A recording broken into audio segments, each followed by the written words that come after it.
पुष्पदंड भगवाना तब धार ध्यान निज लीला पूजो आत्म गुण चीना। ओम ह्रीं अगन शुक्ला प्रतिपदायां श्री पुष्पदंजनेन्द्राय तप कल्याण प्राप्ताय नमः अर्घं नृपामते। द्वादशवती माघ महीना शीतल ब्रह्म समता भीना तप धारो योग समार पूजे हम करे निवार। ओम ह्रीं मां कृष्ण दोस्याम श्री शीतलनाथ, बोलो शीतलनाथ भगवान की। श्री शीतलनाथ जिनेन्द्र तप कल्याण प्राप्ताय नमः अर्घं नृपामते। वदि फागुन ज्ञान सगाई श्री आसनाथ सुखदाई हो तब ध्यान लगाया हम पूजत हैं जिनदाय। बोले इंद्रप्रस्थ कॉलोनी के जिलालय के मूल श्री वासुदेव भगवान की। ओम ह्रीं फाल्गुन शुक्ला एकादश्याम श्री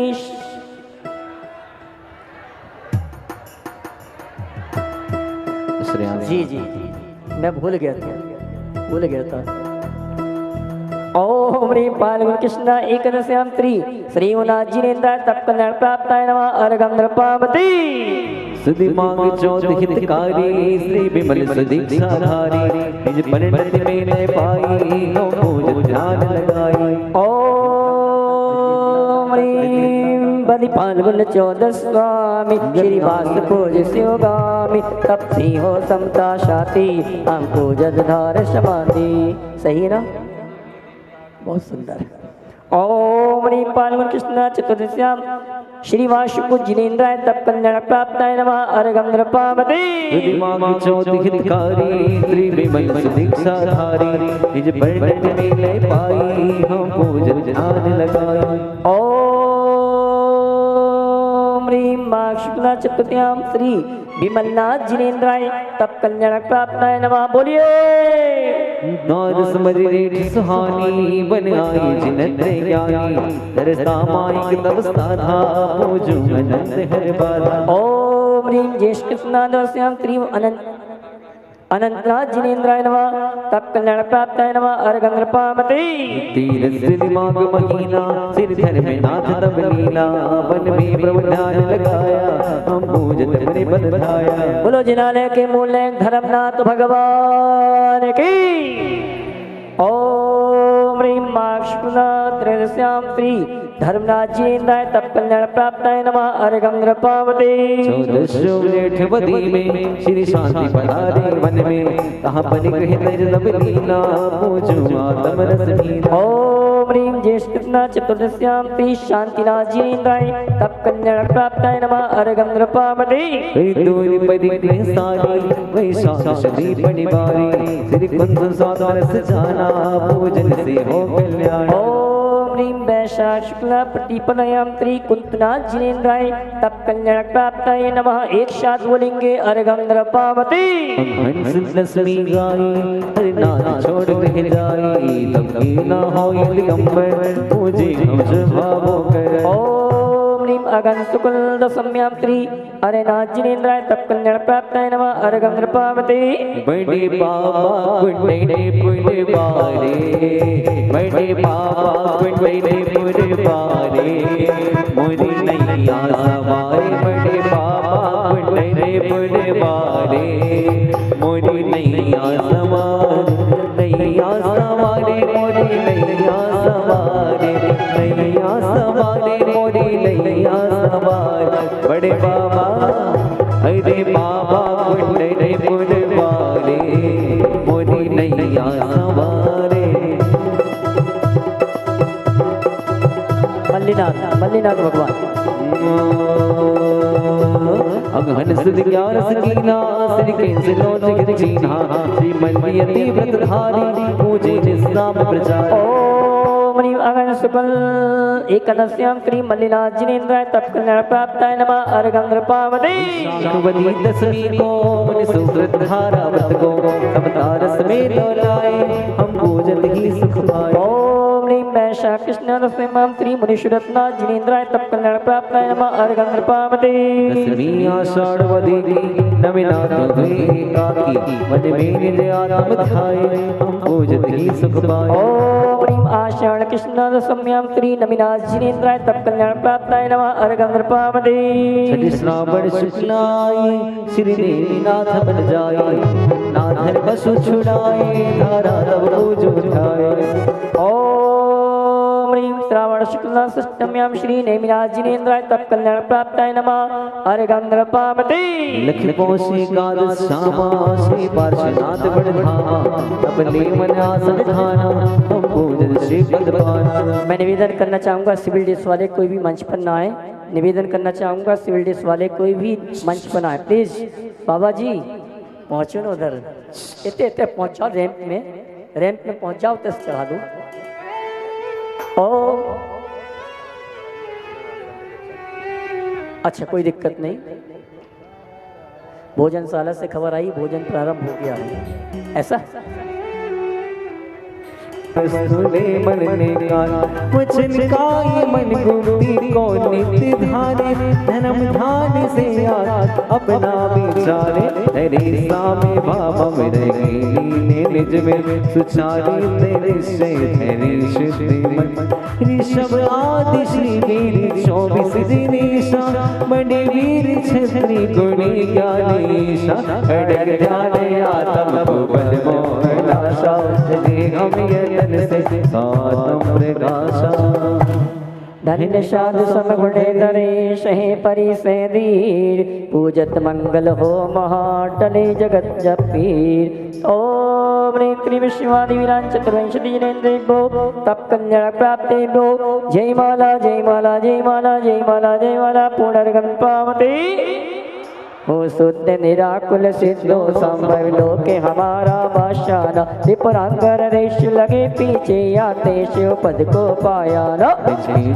जिम्मे पाने को अर्घ संजो कर लाया कि बाहुबली तुम चरणों में तन पाने आया। ओम ह्रीं गोमटेश्वर के खड़े बाबा श्री बाहुल स्वामी ने नमः। अर्घ्य पावते जल गंध अक्षत पुष्प चरवर दीप धूप सुलावना कल ललित आठो दैव मिश्रित अर्घ कीजे पावना। वनवासी चारण धारक मुनि की पूजा कर आकरे पातक हरे सारे सकल आनंद विस। ओम ह्रीं श्री मनवाली सप्तर्षिभ्यो नमः। अर्घ्य पावते जल गंध अक्षत फूल चपल दीप धूपायंदर ध्यान करो निर्भय जगत को जोर कर विनती करो। संगीत गण नार चंपा बाबुर कैलाश को पूजो सदा 24 जिंदगी पर दीप धूप अति पल्लावे पूजा को डानत जो तम जान सोनर ध्यानत सुख पावे। धनगर की धनगढ़ धरणी श्री अंग श्री उजाई पूजो साध पूजो भावशे हरिहंद भाषित मैंने पूजो द्वादशांग रची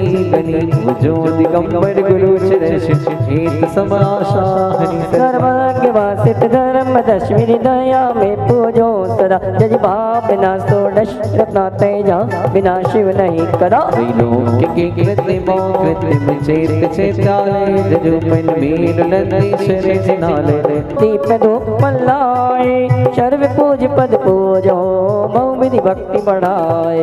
ओम ह्रीं जलपलादि समुदाय मा अर्घ्य पावते शांतिनाथ मुख शशिवनहारी शील गुणों संयमधान थकने 108 विराज तिरखत नयन कमल दल लाजी पंचम चक्रवर्ती पदधारी शूलमती तंकर सुखकारी इंद्र नरेंद्र पूज्य नायक नमो शांति शांति विधायक। दिव्य विलंब भूपन की वर्षा रुद्र भी आसन वाणी सर छत्र समर भावन मंडल भारी तो प्रातिहार मनहारी शांत दिले शांत सुखदाई जगत पूज पूजा लाई शांति दीजे हम सब पनीतने पुनिचार पूजे जिने मुकुटार किरीट लाके इंद्रादि देवर पूज पदाब्ज जाके शो शांति नाथ वर वंश जगत प्रदीप मेरे लिए करई शांति सदा रूपे।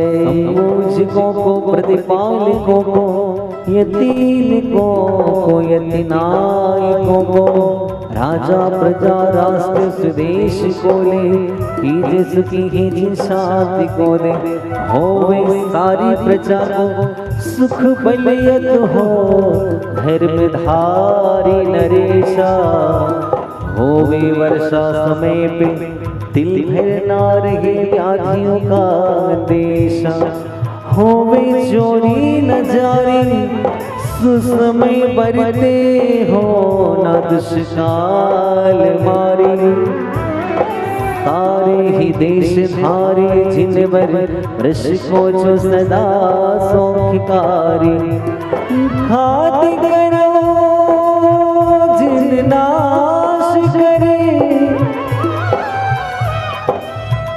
बायों के बलराज शांति करो सब जगत में वृषभादिक जिन राज शांति करो सब जगत में वृषभादिक जिन राज शांति करो सब जगत में वृषभादिक जिन राज। सभी हाथ जोड़ लेंगे। शास्त्रों का हो पठन सुखदा लाभ सत्संगति का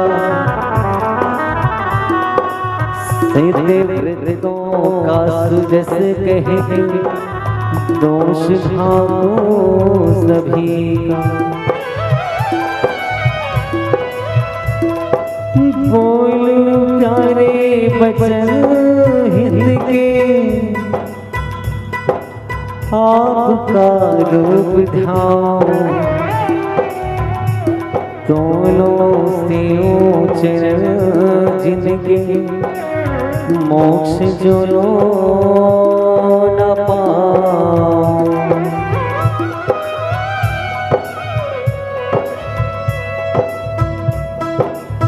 तब मेरे हिया में मम हिया तेरे पुनीत चरणों में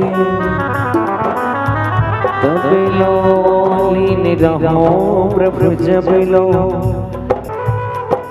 मेरे समाधि सुदुर्लभ हरि मोक्ष से हो सुबोध सुखकारी इत्यादि आशीर्वाद पर पुष्पांजलि छिपा में शांति भक्ति समाधि भक्ति काय वृषदगम 9 बार नमोकार। नमो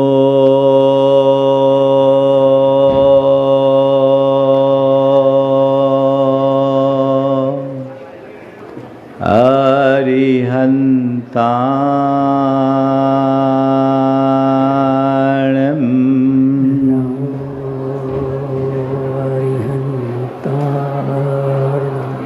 नमो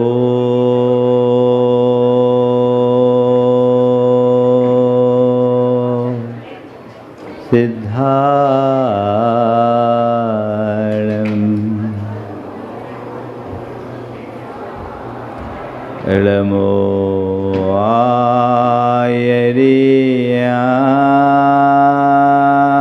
आयर्याणम्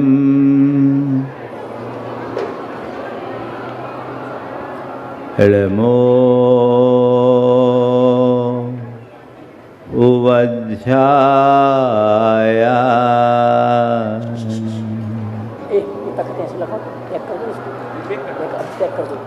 नमो लोये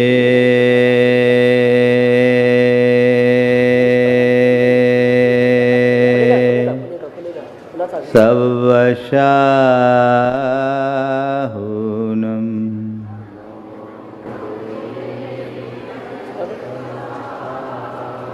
ऐसो पंचनमोयारो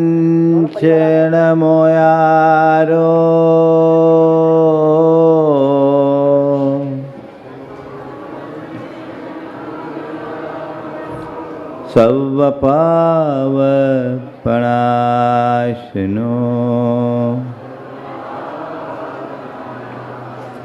मंगलां च सब्बेसिं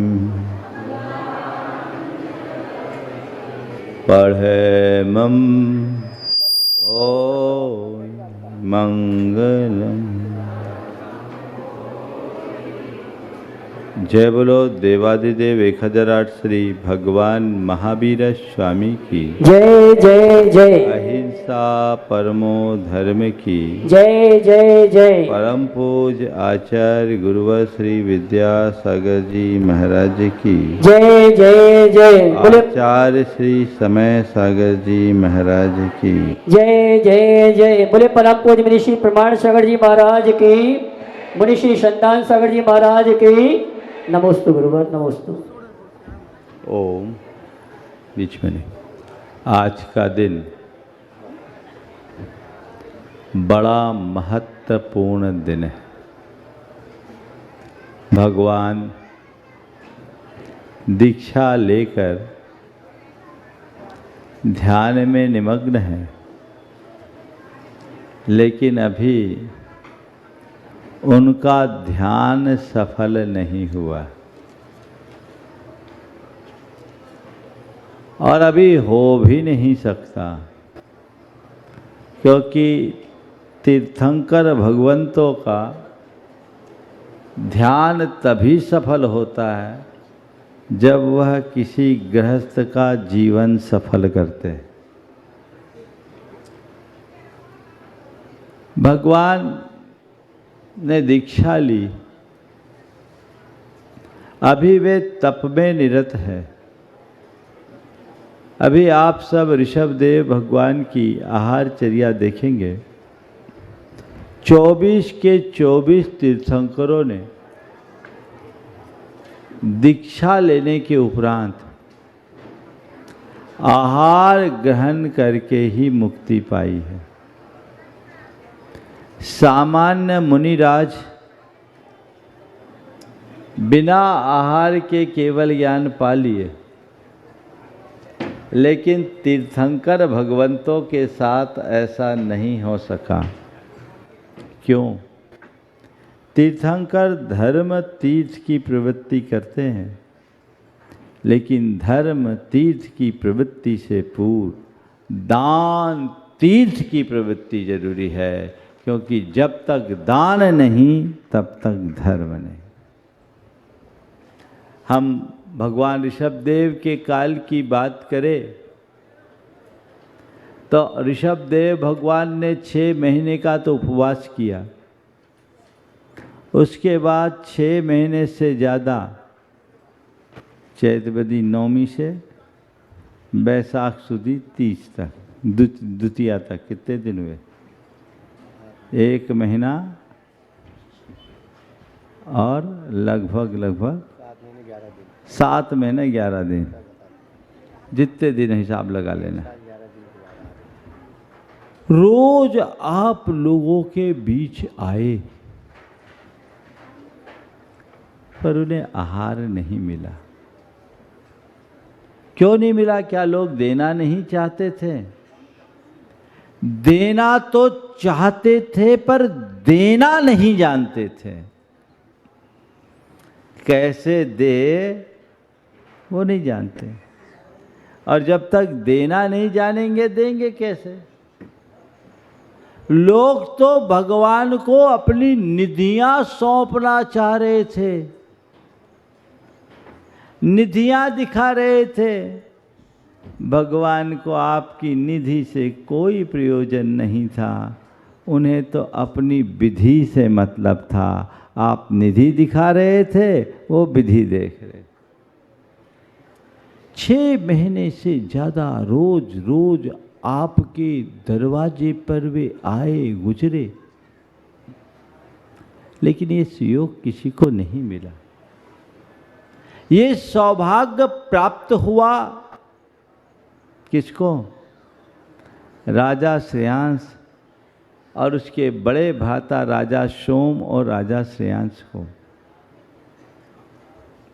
भरत चक्रवर्ती भी इस सौभाग्य से वंचित रह गया। राजा सोम श्रेयांश को ये सुअवसर मिला, और क्यों मिला? कभी किसी भाव में राजा श्रेयांश जब श्रीमती की पर्याय में था, बज्रजंग चक्रवर्ती के राजा के साथ किसी मुनि राज को आहार दिया था।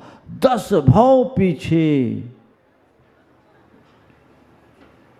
वो 10 भाव पुराना संस्कार जाग गया, और राजा श्रेयांश का सौभाग्य जागा। उसे समझ में आ गया कि भगवान का आहार क्यों नहीं हो रहा है। तब अपने भ्राता के साथ भगवान का विधि पूर्वक पड़गाहन सत्कार कर उसे आहार देने का सौभाग्य प्राप्त हुआ। कहानी आप सबको पता है, लेकिन इस कहानी के माध्यम से जो बातें मैं आप सबसे कहना चाह रहा हूँ उसे आप सबको समझने की आवश्यकता है। पहली बात कि हर किसी को ये सौभाग्य नहीं मिला, राजा श्रेयांश को ही मिला। भरत चक्रवर्ती को तो उस समय अपना चक्रवर्तित्व व्यर्थ लगने लगा। आदि पुराण में लिखा है कि भगवान में पूज्योसी कुरुराज तुमद्दन तम दान तीत कृच्छ्रेयान महापुण्य भागसी। हे राजा श्रेयांश, तुम्हारे पुण्य की क्या महिमा कहूं। आज तो तुम हमारे लिए भगवान की तरह पूज्य हो गए हो।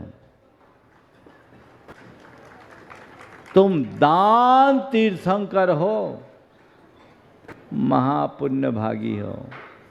मेरे चक्रवर्ती होने का पुण्य भी तुम्हारे इस महापुण्य के आगे फीका है। ये सौभाग्य राजा श्रेयांश को मिला। क्यों मिला?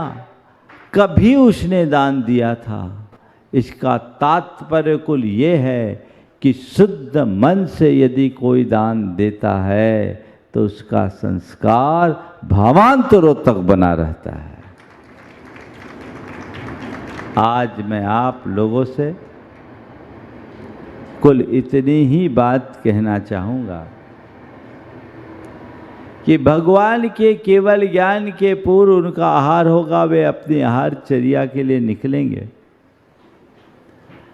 आप लोग आहार दान देने के लिए बड़े उत्साहित होंगे। इसकी महिमा अपरंपार है। पात्र दान और देव पूजा गृहस्थों के पुण्य वर्धन के यही मूल आधार है। शक्ति के अनुसार सबको करते रहना चाहिए। मैंने 24 तीर्थंकरों के जीवन चरित्र को गंभीरता से पढ़ा और उनके चरित्र में एक बात बड़ी स्पष्ट रूप से दिखाई पड़ी कि जब जब वो मनुष्य पर्याय में रहे और जितने दिन तक गृहस्थ रहे, तब तक उन्होंने देव पूजा और पात्र दान निरंतरता के साथ किया। ये तुम्हारा धर्म है, कर्तव्य नहीं। इसी से तुम्हारे जीवन का उद्धार होने वाला है। इसलिए ऐसे मौके मिलने पर सदैव उत्साहित बने रहना चाहिए, जो जीवन का कल्याण करने वाला है। बहुत मुश्किल से सत्पात्रों का समागम मिलता है, लेकिन जब पात्र मिले और व्यक्ति उसका लाभ न उठाए तो उससे बड़ा अभागा और कोई दूसरा नहीं होता। इसलिए ऐसे पात्र दान के मौके का सभी को लाभ लेना चाहिए। आज 4 बातें 4 सवाल के रूप में मैं आप सबके बीच रख रहा हूँ। इतनी पात्र दान की महिमा क्यों? पहला सवाल। फिर पात्र कौन? दूसरा सवाल। फिर तीसरी बात, पात्र दान कैसे करें? और चौथी बात, पात्र दान में क्या दें? इतनी महिमा पात्र दान की क्यों? और पात्र क्यों? पहले इन दोनों सवालों को ले लें। पात्र कौन? जो खुद पार लगे और हमें पार लगाए, उसका नाम पात्र है। क्या? जो पार लगे और लगाए उसका नाम पात्र है। जो डूबे और डुबाए वो पात्र नहीं। जो रत्नत्रय की साधना करते हुए धर्म के मार्ग में आगे चलते हैं, वे पात्र कहलाते हैं, जिनके आश्रय से हमारा धर्म पले, वो पात्र। उस पात्र को दान देने का मतलब पात्र दान है। आज से कुछ वर्ष पूर्व मैंने कभी अपने प्रवचनों में पात्र दान की महिमा बताई होगी। एक सज्जन आए, वो टीवी पर सुने होंगे, पात्र दान के लिए उत्साहित हुए। वो जैन नहीं थे। अब उनके मन में आया कि महाराज ने कहा है पात्र दान करने से उद्धार होता है, तो मुझे पात्र दान करना है। उन्होंने एक साधु से पूछा कि पात्र दान कैसे करे, पात्र दान की बड़ी महिमा बताई। महाराज क्या करे? बोले जाओ बाजार से कुछ पात्र खरीदो और दान कर दो, हो गया पात्र दान। नहीं, पात्र दान का मतलब पात्र को दान। और पात्र कौन? जो पार लगे और लगाए, जो मोक्ष मार्ग में निरत है, जो रत्नत्रय का पालन कर रहा है, वह पात्र है। ऐसे पात्र को दिया गया दान हमारे कल्याण का कारण है। क्यों? आप अगर मुनियों को आहार आदि देते हैं तो उससे उनकी पूरी चर्या पलती कि नहीं? आपके दान से हम लोगों की गाड़ी चलती। आप हमें आहार आदि देंगे तो हमारे रत्नत्रय का निर्वाह होगा। यानी हमारा रत्नत्रय किसके आश्रित है? हाँ, है तो हमारे आश्रित, पर उसको पुष्ट करने का आधार श्रावक है, सुश्रावक है। इसलिए शास्त्र कहते हैं आहार दान देना यानी रत्नत्रय का दान देना। इससे मोक्ष मार्ग आगे बढ़ेगा और मोक्ष मार्ग पुष्ट होगा। जो मोक्ष मार्ग को आगे बढ़ाए, जिससे मोक्ष मार्ग पुष्ट हो, वो पात्र दान है। और इसी पात्र दान की महिमा को निरूपित करते हुए आचार्य समंत भद्र महाराज कहते हैं ग्रह कर्म नापि निचितम कर्म विमाष्टि खलु ग्रह विमुक्तानाम अतिथि नाम प्रतिपूजा रुधिरमलम धावते वारी। जैसे कहीं रक्त की धार हो और उस रक्त की धार को पानी डाल दिया जाए तो धार साफ हो जाती है। इसी प्रकार दिन भर के घर गृहस्थी के संचित जो पाप है, वो पाप सत्पात्र को दिए गए थोड़े से दान से पल में विनष्ट हो जाता है, धुल जाता है। जैसे धरती पर बोया गया नन्हा सा बीज कालांतर में बट वृक्ष का रूप धारण कर लेता है, ऐसे ही सत्पात्र को दिया गया थोड़ा सा दान महान फल देने वाला होता है। और ऐसे अनेक उदाहरण जिन्होंने पात्र दान से अपने जीवन का कल्याण किया। पुराणों में तो हमने बहुत सारे प्रसंग पढ़े। अकृत पुण्य जैसे ऐसा अभागा जिसको खाने के लिए लाले पड़ते थे और एक बार मुनि महाराज के आहार के दान की अनुमोदना भर की, उसका बेड़ा पार हो गया, वो अकृत पुण्य धन्य कुमार हो गया। ये तो पुराणों की बात है, पर ऐसे अनेक लोग हमारे संपर्क में हैं जो कहते हैं कि गुरुदेव को आहार देने के पहले हमारे पास कुछ नहीं था और जिस दिन से आहार हुए हमारा बेड़ा पार हो गया। रेलम पेल कई जगह है। हो सकता है ऐसे लोगों में आपके यहाँ भी अनेक लोग होंगे।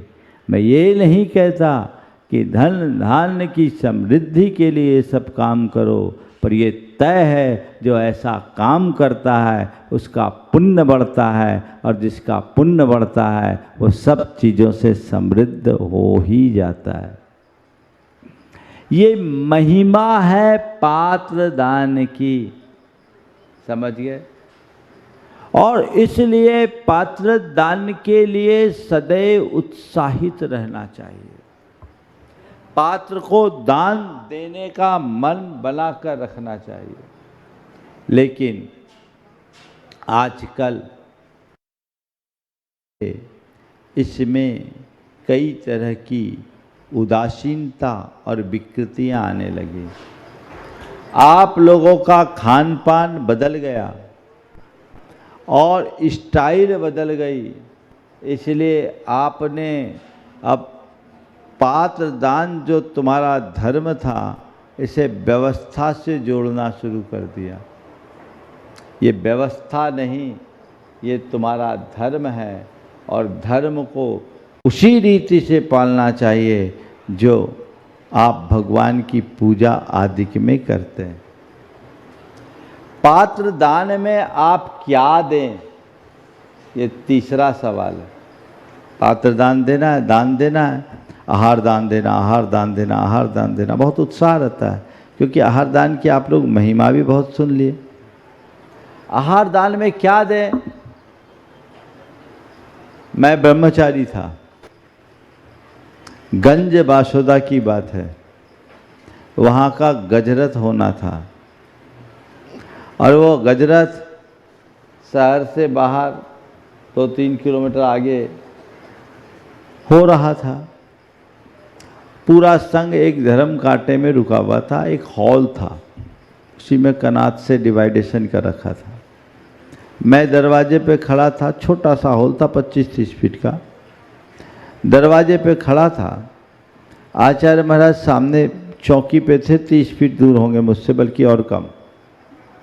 एक संभ्रांत से सज्जन मेरे पास आए, अपने जेब से 100-100 के नोट निकालते हुए मुझसे कहा, ब्रह्मचारी जी हमें आहार दान देना है, ये पैसे ले लो। मैं ब्रह्मचारी बनने के बाद कभी पैसे छुआ नहीं। अब ये पैसे दे रहा है और पूरी गड्डी निकाला हुआ था। मेरे मन में आया कि ये दान देना चाह रहा है, इसका कोई सदुपयोग हो जाए। इस भाव से मैंने कहा ठहरिए, मैं पूछ के बताता। ठहरिए, मैं पूछ के बताता हूँ। आचार्य महाराज ने मेरी पूरी वार्ता सुन ली थी। मैं गुरु चरणों में उपस्थित होकर नमोस्तु किया, निवेदन किया, गुरुदेव बाहर एक सज्जन खड़े हैं, वे आहार दान में कुछ पैसे देना चाहते हैं, क्या करूं? उन्होंने कहा जाओ उनसे कह दो आहार दान देना है तो कल 10 बजे सोले के कपड़े पहनकर आ जाए, रुपये पैसे खाए नहीं जाते। एक बहुत गहरा संदेश। पैसे नहीं दिए जाते, दान दिया जाता है। आप अपने हाथ से तैयार करके दीजिए। अब धीरे धीरे प्रमाद बढ़ता जा रहा है और आप लोग आहार दान के नाम पर पैसे पकड़ाने लगे और पैसे पकड़ा करके साधु संस्था को भी बर्बाद करने लगे। ये आपका कर्तव्य, आपकी जिम्मेदारी है। पैसा मत दीजिए, आप खुद अपने हाथों से तैयार करके दीजिए। हाँ, यदि कोई ऐसी जगह है जहां आप रह नहीं सकते और साधुओं का वहां स्थान निवास है, श्रावक नहीं है, तो उनके निर्वाह की जिम्मेदारी तुम्हारी है। वहाँ ऐसी व्यवस्था कर दो, कुछ लोग मिलकर लोगों को नियुक्त कर दो और वो साधुओं के लिए आहार आदि कराए, ये बात जुदी है। हालांकि साधुओं को भी वहीं रहना चाहिए जहां उनकी चर्या का निर्वाह हो, जहां चर्या का निर्वाह ना हो वहां नहीं रहना चाहिए। दोनों ओर से ऐसी व्यवस्था होनी चाहिए। पर प्रमाद साज गृहस्थों का है, गृहस्थ अपने प्रमाद से प्रेरित होते हैं और साधुओं को भी बर्बाद कर देते हैं। तो आहार दान में या दान में क्या दो? अपना दो। स्वस्याति सर्गोदानम है, अपने द्वारा तैयार किए गए भोजन में से भोजन देना है। तुम खुद अपना भोजन करते हो उसमें से दो। पर क्या करें, पहले लोगों के घर में चौका रहता था, अब चौका लगता है। चर्या बदल गई और व्यवस्थाएं भी बदली। पहले लोग संयुक्त परिवार में रहते थे, बड़े बड़े मकान रहते थे, शुद्ध आहार पानी की व्यवस्था बनाने में उनको कठिनाई नहीं होती थी। अब एकल परिवार है, फ्लैट्स में रहते हैं, कहाँ साल भर का अनाज धोए सुखाए रखें, ये तो अब रखने की व्यवस्था नहीं है। तो इसके कारण घोर अव्यवस्था बनने लगी। अगर मुनि धर्म का निर्बाध प्रवाह बढ़ाना चाहते हो तो इन विषयों पर गंभीरता से विचार करना चाहिए। मैं एक सुझाव देता हूं देश भर के समाज से और उसमें खासकर महिला मंडलों से। एक प्रोजेक्ट अपने हाथ में ले और विदिशा से उसकी शुरुआत हो तो और उत्तम। अपने समाज के कोई कमजोर महिलाओं का समूह इकट्ठा करो और उनसे सब चीजें सोले की सुलभ कराओ। सोले की चीजें तैयार हो, धुला अनाज, धुला मसाला, सोले का तेल, सोले का घी, एकदम प्रामाणिकता के साथ वो सुलभ हो, उसे प्रचारित कर दे और उनके पारिश्रमिक को जोड़ करके लोगों को सुलभ कराने की व्यवस्था कर दे तो कभी किसी को शुद्ध भोजन करने में कठिनाई नहीं होगी। ये व्यवस्था बन सकती कि नहीं? और महिलाएं बखूबी कर सकती है। और हमारे जो मंदिर और अन्य सामाजिक संस्थान है वहां उनको स्थान दिया जाए। इससे धर्म की परंपरा बढ़ेगी। आहार दान की तो बात जाने दीजिए, कभी किसी को एकासन करना है तो उनको सहूलियत हो जाए। एक बहन जी थी, वो व्रत लेना चाहती थी, पति कह रहा था तुम एकासन से ले, वो बोले महाराज आप तो उपवास दे दो, एकासन तो हमारे लिए झमेला है, कहाँ शुद्ध आटा लाएंगे। क्या हुआ? हमें जीवन शैली में चाहे जितना परिवर्तन आ जाए, धर्म के मूल स्वरूप को निर्बाध बढ़ाने के लिए संकल्पित होना चाहिए। आज जब आहार दान का अवसर है तो ये कीजिए। आप लोग आहार के लिए बहुत उत्साहित रहते हैं। मुनियों के आगमन पर आप लोगों का उत्साह बहुत बढ़ जाता है और हम तो देखते हैं हम लोगों के साथ तो आप लोग चरम पे रहते हैं। ऐसे लूम जाते कि हम लोगों को भी झेलना मुश्किल हो जाता है। झेलते ही और क्या करें, झेलना पड़ता है। लेकिन क्या केवल साधु के हाथ में आप कौर रख दे ये आहार दान? नहीं। जब तक तुम्हारा कुछ लगा नहीं तो तुम्हारा दान क्या हुआ? कई लोगों के तो कपड़े तक मंदिर के होते हैं, तुम्हारा क्या लगा? स्वस्याति सर्गोदानम, अपना दो या अनुमोदना करो और देने भी आओ तो व्यवस्था के साथ आओ, अनुशासन के साथ आओ।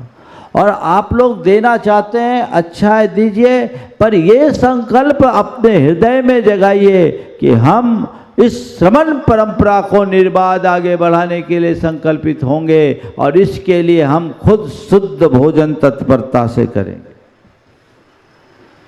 मेरे पास जब लड़कियां आती है ना, आजकल एक जो अव्यवस्था, मैं आज से 20 साल आगे की बात आपको कर रहा हूं। मुझे लगता है जिस तरह की व्यवस्थाएं आज बदल रही, क्या बिगड़ रही है, 20 बरस बाद हम लोगों का आहार भी केवल पेड लोग बनाएंगे। क्यों? जब तुम्हारे घर में ही भोजन नहीं बनेगा तो हमको क्या कराओगे? बोलो। तुम्हारे घर में ही तुम्हें भोजन नसीब नहीं होगा, तुम ऑनलाइन भोजन मंगा करके खाने को बाध्य हो जाओगे। क्योंकि आज की पढ़ी लिखी लड़कियां वो कहती रोटी बनाने के लिए थोड़ी पढ़े हैं, बोलो। और आज की माताएं भी अपनी बच्चियों को रसोई में नहीं जोड़ना चाहती। एक कुपरंपरा बढ़ रही है, इस पर गंभीरता से विचार करना चाहिए। वो सोचती है अरे रोटी बनाएंगे, चूल्हा चौकी में लग जाएंगे, इनको तो पढ़ा लिखा के जॉब करना है। अरे तो कौन आज की पीढ़ी जॉब कर रही है? सैकड़ों सालों से महिलाओं ने खूब अपना परचम लहराया है, और पिछले 50 वर्षों में आज थोड़ी जॉब की बहुलता हुई। क्या पहले महिलाओं ने जॉब नहीं किया? आज भी इस सभा में ऐसे अनेक महिलाएं हैं जिनने 50-50 साल तक जॉब किया, और जॉब करके घर को भी संभाला, परिवार को भी संभाला, और व्रती जीवन जीकर धर्म को भी पाला है कि नहीं? अगर एक आध दो हो तो खड़े हो जाओ, देखूंगा मैं। खड़े हो जाओ अपने स्थान पर, देखो देखो, 1 2 3 4 हो गई। सब कुछ किया कि नहीं किया? पढ़ो लिखो जॉब करो, लेकिन घर के मूलभूत संस्कारों को पहले सुरक्षित रखो। कुलाचार का निर्वाह एक गृहिणी से ही संभव है, और प्रत्येक स्त्री के अंदर ये संस्कार होना चाहिए। जब तक कुलाचार है तभी तक धर्म की परंपरा आगे बढ़ेगी। वो नष्ट हो गया तो धर्म नष्ट हो जाएगा। जिस दिन ये नष्ट हो गया उस दिन धर्म नष्ट हो जाएगा। आजकल की लड़कियां ये सब चीज़ों में रुचि नहीं, कुकिंग का कोई इंटरेस्ट ही नहीं। मेरे पास जब लड़कियां आती है पढ़ लिख करके, तो मैं तो यही कहता हूँ पूरी पढ़ाई करने के क्रम में तुम अपनी माँ के साथ जुड़ो और कुकिंग में मास्टरी हासिल करो, और इतनी एक्सपर्टीज अपने अंदर आ जानी चाहिए कि मैं तो उनसे एक प्रेरणा देता हूँ कि दुनिया के किसी कोने में 7 समुंदर पार भी तुम हो, और किसी व्यक्ति को वहाँ जाना हो, वो व्रती हो, और मुझसे मालूम कहीं चर्चा में आए तो कहूँ कि वहाँ वो है, उसके पास खबर कर दो, और तुम्हारे पास खबर आए तो तुम खुशी से नाच उठो कि मुझे आज किसी शुद्ध व्रती का आहार कराने का मौका मिल रहा है। ये होना चाहिए। अभी तो हाथ पांव फूल जाते हैं, रसोई बनाना नहीं जानते। आज की जो सासुएं हैं वो 5वीं 6वीं क्लास से किचन में जाती होगी, जाती थी कि नहीं? और तुम्हारी पोतियां और तुम्हारी बेटियां रोटी बनाना नहीं जानती। बोलो सही बोल रहा हूं कि नहीं? इसमें दोष किसका है? बेटियों का कि उनकी पालिकाओं का? बोलो जोर से। और फिर कहते हैं हमारी बहू से पटती नहीं। अब पटेगी कैसे? जो खटता है उसकी ही पटती है। पहले खटने का संस्कार डालो ताकि वो पट सके। बच्चियों के अंदर ये सब संस्कार जाने चाहिए, तब धर्म की परंपरा आगे बढ़ेगी। तुम्हें भोजन बनाने का ही ज्ञान नहीं होगा तो आगे श्रावक धर्म का पालन कैसे करोगे? बोलो। ये बहुत ही गंभीर विषय है। मैं आज इस विषय को आप सबके बीच बहुत दूरदर्शिता से रख रहा हूं। ये प्रमाद दूर होना चाहिए। यहाँ उपस्थित जितनी युवतियाँ वो संकल्प ले कि मैं भोजन में निष्णात बनूंगी, और जितनी महिलाएं वे अपने बच्चियों को ट्रेंड करेंगे और आगे बढ़ाएंगे, कुलाचार का पालन करेंगे। आज ये भी कृति है कि आप लोगों के घर में मासिक के दिनों की शुद्धियां भी समाप्त होते जा रही है। बनाने वाला नहीं है कोई अल्टरनेट। घर भ्रष्ट हो रहा है, धर्म भ्रष्ट हो रहा है। ये बात ध्यान रखना। जब तक धान है तभी तक धर्म है, और जब तक धर्म है तभी तक अग्नि है, और जब तक अग्नि है तब तक सभ्यता है। ये हमारे शास्त्र कहते हैं। सबसे पहले पंचम काल के अंत में दान खत्म होगा। दान खत्म होते ही धर्म का लोप होगा, धर्म का लोप होते ही अग्नि नष्ट होगी, और अग्नि के नष्ट होते ही सभ्यता का अंत हो जाएगा, सृष्टि में प्रलय छाएगा। तो इसे निरंतरता देने के लिए जिम्मेदारी किसकी है? बोलो, आपकी। हम साधुओं पर केवल हमारी जिम्मेदारी है, प्रवचन सुनाना हमारी कोई जिम्मेदारी नहीं, पर आहार कराना तुम्हारी जिम्मेदारी है कि नहीं है? बोलो। श्रावक के ऊपर दोहरी जिम्मेदारी है, अपने परिवार का पालन पोषण करना और मोक्ष मार्ग में चलने वाले साधुओं त्यागियों की सेवा करना। ये दोहरी जिम्मेदारी तुम्हारी है, उससे ही मोक्ष मार्ग पुष्ट होगा। मुनि यदि आत्मसाधक बन करके भी आपसे संपर्क रखे बिना भी, आपको कुछ दिए बिना भी चले, तो उसके लिए शास्त्र का विधान है। पर तुम गृहस्थ होकर के भी साधु का सत्कार नहीं करते, उनके आहार दान आदि की व्यवस्था नहीं करते, तो तुम जिन धर्म से विवर्जित कहलाओगे। ये हमारे शास्त्र का विधान है। आगे आप देना चाहोगे पर देने का विधान नहीं जानोगे, भक्षा भक्ष का विवेक नहीं होगा, मर्यादाओं का ज्ञान नहीं होगा, शुद्धि अशुद्धि का बोध नहीं होगा, तो तुम क्या करोगे? कुछ नहीं करेंगे महाराज, हम तो पैसे देंगे और काम कराएंगे, लोगों को हायर करेंगे और फायर करेंगे। व्यवस्थाएं हायर की जा सकती है, पुण्य हायर नहीं किया जा सकता, इस बात को ध्यान रखना। ये चर्या आपको खुद करनी होगी, ये स्वाकृत धर्म है। चक्रवर्तियों के यहां भी साधुओं का आहार होता है, तो चक्रवर्ती उसमें खुद अपनी सहभागिता देता है, ये तुम्हारा धर्म है। इसलिए इस पुनीत धर्म को की रक्षा करना अपना परम कर्तव्य मान करके चलना है। आज के इस आहार दान के अवसर पर संकल्प लीजिए कि हम लोग शुद्ध भोजन की व्यवस्था करेंगे। मुझसे महिलाएं जब नियम मांगती है तो मैं तो ये कहता हूँ, कुछ मत करो, महीना में 4 दिन शुद्ध खाने का नियम ले लो, तुम्हारा घर तुम्हारा चौका अपने आप सुधर जाएगा। व्यवस्था करो। और जो बात मैंने पहले कही कि सुलभ कराएं शुद्ध सामग्री को, तो अगर हर गांव-गांव, शहर-शहर में ऐसी व्यवस्था बन जाए, लोगों को रोजगार भी मिलेगा और आपका धर्म भी पलेगा, जिसकी आज महती आवश्यकता है। अब आखिरी बिंदु, कैसे दें? भाव से दें, विवेक से दें। आहार दान देते हैं, भाव रखिए, विवेक रखिए, और ऐसा दान दीजिए जो साधु के रत्नत्रय में सहायक हो, बाधक नहीं। कई बार आप लोगों की विवेकहीनता से बड़ी अप्रभावना बन जाती है।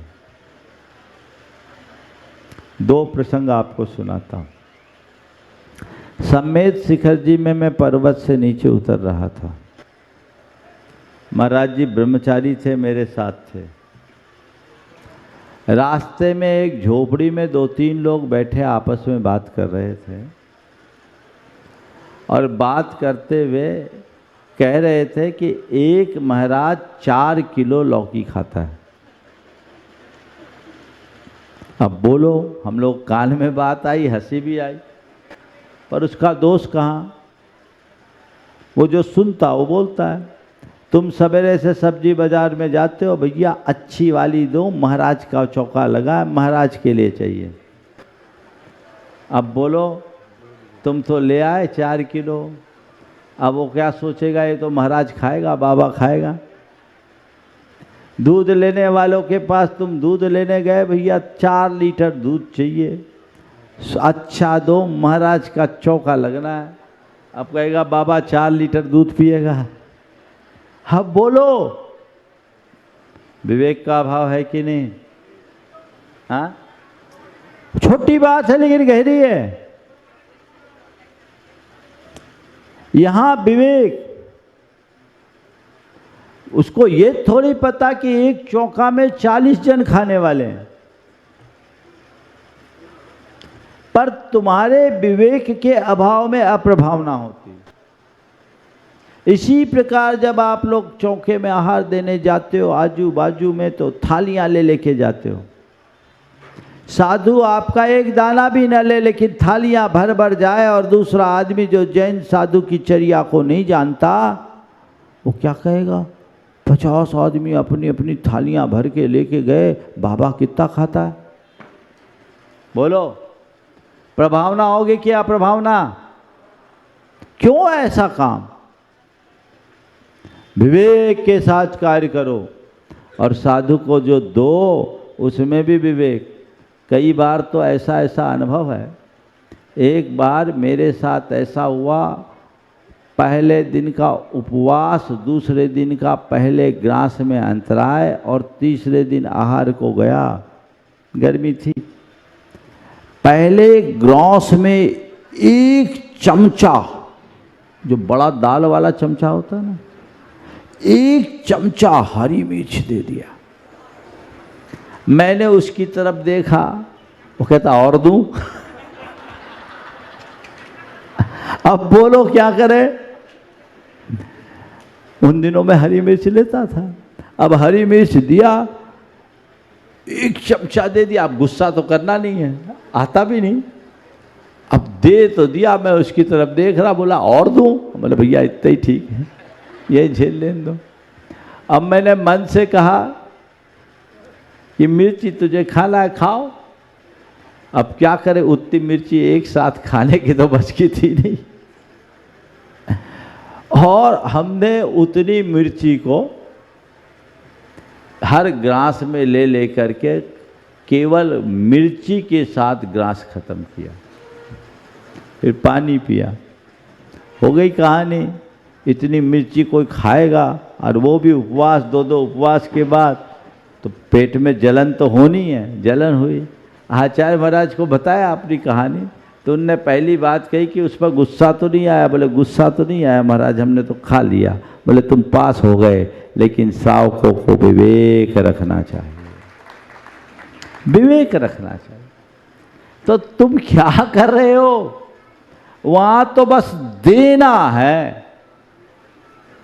जो लाओ, जितना लाओ, जब लाओ, और जैसा लो आप लो, ये उचित नहीं।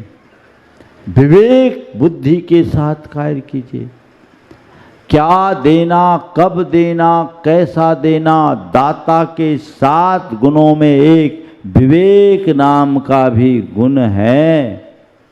आजकल उसका अभाव दिखता है।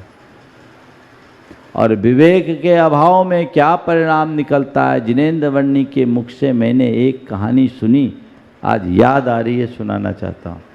उनके कुछ कैसेट्स, 10-12 कैसेट थे। 1985 में मुझे सुनने का मौका मिला था। उस समय वो ऐसे कैसेट्स आते थे, पता नहीं अब आज सुलभ है या नहीं। उसमें एक मासोपवासी मुनिराज थे। एक माह में एक दिन आहार को उठते। हर नगर के हर घर में चौके लगे, सबने पड़गान की भावना रखी। एक बूढ़ी अम्मा थी जिसके घर में कोई नहीं था, और नगर के बाहरी छोर में उसकी छोटी सी कुटिया थी। उसके हृदय में अपार भक्ति और श्रद्धा थी, और वो एक एक घर में जा जाकर केवल यही बोलती कि देखो महाराज का 1 माह के बाद, उपवास के बाद आहार हुआ है, कोई अंतराय न हो, आप लोग सावधानी रखना, सावधानी रखना, सावधानी रखना। अब महाराज निकले,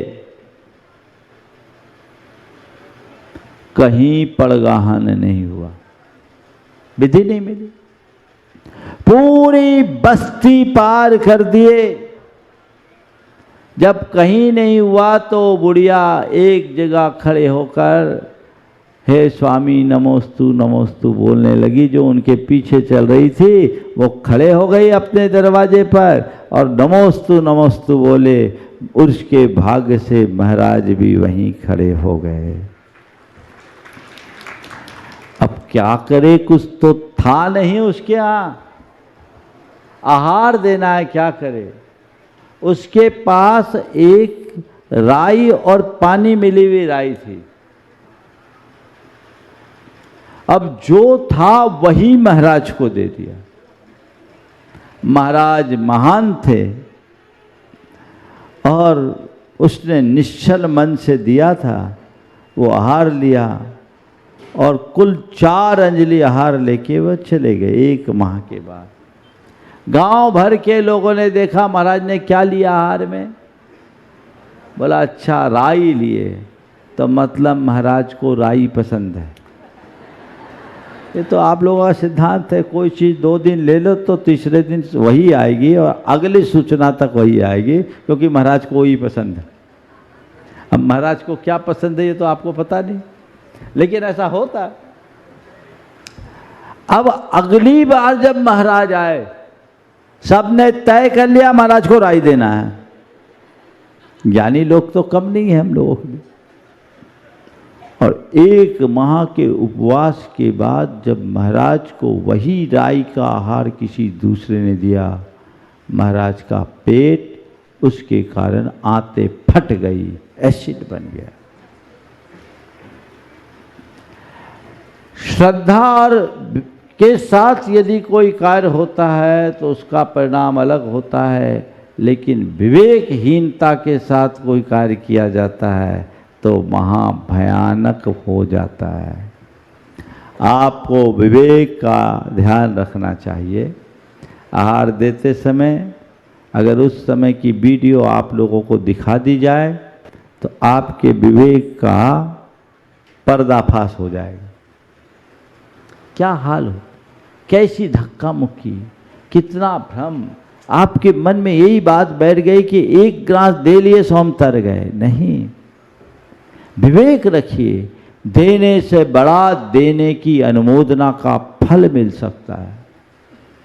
इसलिए आज आहार दान के इस अवसर पर मैं आप सबको यही संदेश देना चाहता हूँ। कुलाचार की परंपरा आगे बढ़े, घर में दान धर्म खासकर पात्र दान की परिपाटी बनी रहे, ये संकल्प आप लोग लीजिए, तभी धर्म पलेगा। और घर के स्त्री पुरुष सभी को इसमें दक्षता हासिल करनी चाहिए। अब तो मैं कहूँगा ये केवल महिलाओं के ऊपर रखना ठीक नहीं है, पुरुषों को भी चौका लगाने की कला सीख लेनी चाहिए, क्योंकि अब परिवार छोटे होते जा रहे हैं। और ये तो मैं इसलिए भी कहता हूँ कि पुरुषों को भोजन बनाना सीखना चाहिए, ताकि पत्नी उपवास करे और पति उसकी पार ना कराए। जिस घर में ऐसा होगा उनका दाम्पत्य हमेशा मधुर बना रहेगा। बोलो ऐसा हो सकता है कि नहीं हो सकता? बोलो। अब वो उपवास भी करे और तुम्हारे लिए भोजन भी बनाए, ये हिंसा नहीं है क्या? तुम लोग खुद सोचना चाहिए। ठीक है, सामने वाली उपवास कर रही है तो मैं जैसा तैसा रूखा सूखा खा करके भी काम चला लूँगा। उसको बोल दो तुम्हें रसोई में जाने की कोई ज़रूरत नहीं, मैं संभालूंगा। उल्टा सीधा जो होगा, गंभीरता को समझिए, आगे बढ़िए, बढ़ाइए, नहीं तो ऐसा न हो आने वाली पीढ़ी पूरी तरह से धर्म विमुख हो जाए। क्योंकि जिस तरह का क्रम चल रहा है, जैसी व्यवस्थाएं दिख रही है, वो बहुत सारी संदिग्ध परिस्थितियों को जन्म दे रही है। सब महानगरों में रहेंगे, मल्टीनेशनल कंपनियों में नौकरी करेंगे। और अब तो मुझे लगता है कि जब से आर्टिफिशियल इंटेलिजेंस की बात बढ़ने लगी है तो नौकरियां, हालत क्या होगा। जो स्वास्थ्य कार्य है वो कीजिए। कोविड के टाइम में लोगों को समझ में आ गया कि खाना बनाना कितना महत्वपूर्ण है। समझ में आया कि नहीं आया? तो ये सब चीज़ें सीखने की है। इन बातों को आप ध्यान में रखिएगा तो निश्चित वो जीवन की उपलब्धि होगी। समय आप सबका हो रहा है।